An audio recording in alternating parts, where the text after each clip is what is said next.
خوش آمدید. آج ہم ایک بہت ہی اہم ناول جارج آرویل کے 1984 پر بات کر رہے ہیں. جی ہاں، ایک ایسا ناول جو آج بھی اتنا ہی متعلقہ ہے جتنا تب تھا جب لکھا گیا. ہمارے پاس اس پر ایک تفصیلی تجزیہ ہے. 1984 ایک مکمل جائزہ. تو کوشش یہ ہوگی کہ اس ماخذ کی مدد سے ناول کی گہرائیوں کو سمجھیں. بالکل. یہ ناول 1949 میں آیا اور یہ صرف ایک کہانی نہیں تھی.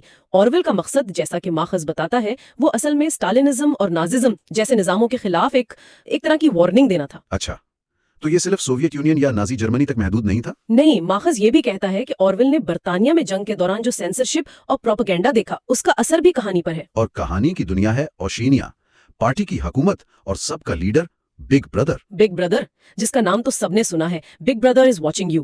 لیکن یہ صرف نگرانی نہیں ہے، یہ تھاٹ پولیس اور ٹیلی اسکرینز کے ذریعے ایک مستقل نفسیاتی دباؤ ہے. ہر وقت، مطلب کوئی پرائیویسی نہیں؟ بالکل نہیں، کوئی تصور ہی نہیں پرائیویسی کا. اسی ماحول میں ہمارا مرکزی کردار ہے ونسٹن اسمتھ، جو منسٹری آف ٹروتھ میں کام کرتا ہے.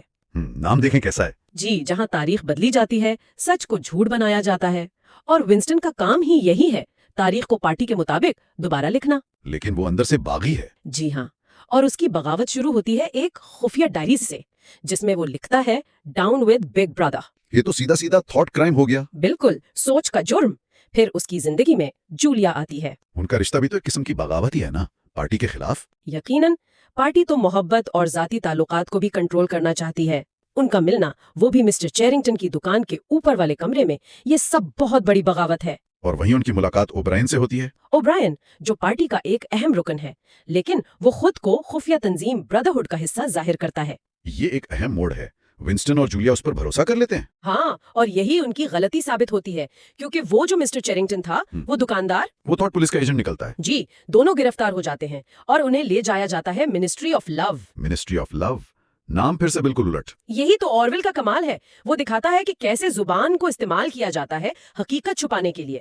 منسٹری آف لو اصل میں ٹارچر کا مرکز ہے. اور ونسٹن پر تشدد کون کرتا ہے؟ اوبرائن. وہی اوبرائن جس پر ونسٹن نے بھروسہ کیا تھا. اوبرائن اسے بتاتا ہے کہ پارٹی کا مقصد صرف طاقت ہے، خالص طاقت، power for the sake of power. اور پھر وہ روم 101.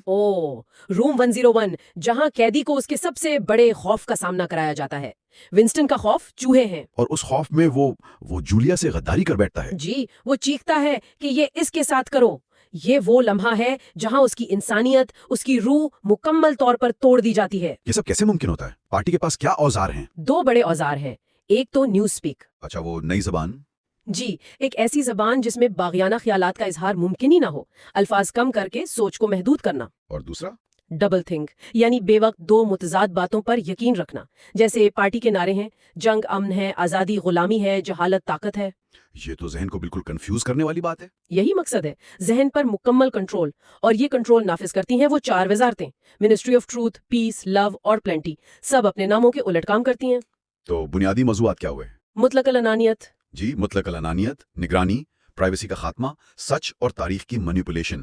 وہ جملہ بہت اہم ہے. جو ماضی کو کنٹرول کرتا ہے وہ مستقبل کو کنٹرول کرتا ہے. اور جو حال کو کنٹرول کرتا ہے وہ ماضی کو کنٹرول کرتا ہے. بالکل. اس کے علاوہ زبان کا کنٹرول، انسان کی تنہائی اور نفسیاتی تشدد. ناول میں علامتیں بھی بہت ہیں.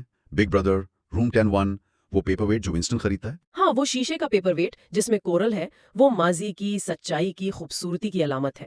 اور آخر میں وہ بھی ٹوٹ جاتا ہے. بالکل ونسٹن کی طرح. جی، ناول کا اختتام بہت بہت تاریخ ہے. ونسٹن رہا تو ہو جاتا ہے، لیکن وہ اب ونسٹن نہیں رہا. وہ مکمل طور پر بدل چکا ہے. آخری جملہ ہے، اسے بگ بردر سے محبت تھی. حتمی شکست. اس کی ذات ختم ہو گئی. لیکن اس ناول کا اثر آج بھی قائم ہے. Big brother, thought crime, double think, یہ سب الفاظ آج بھی استعمال ہوتے ہیں. بالکل. حکومتی نگرانی، فیک نیوز، آزادی اظہار پر بحث میں 1984 کا حوالہ آتا ہی رہتا ہے. ماخذ بھی یہی کہتا ہے کہ آرویل نے اسے پیشگوئی نہیں بلکہ ایک انتباہ کے طور پر لکھا تھا. جی، اور سوچنے کی بات یہ ہے، آج کی دنیا میں جہاں ٹیکنالوجی، سوشل میڈیا اور خبروں کا بہاؤ اتنا زیادہ ہے، کیا زبان اور معلومات کو کنٹرول کرنے کے نئے، زیادہ لطیف طریقے موجود ہیں؟ کیا سچائی کو مسخ کرنے کے لیے اب منسٹری آف ٹروتھ جیسے واضح اداروں کی ضرورت بھی نہیں رہی؟ یہ ایک اہم سوال ہے جس پر غور کرنا چاہیے.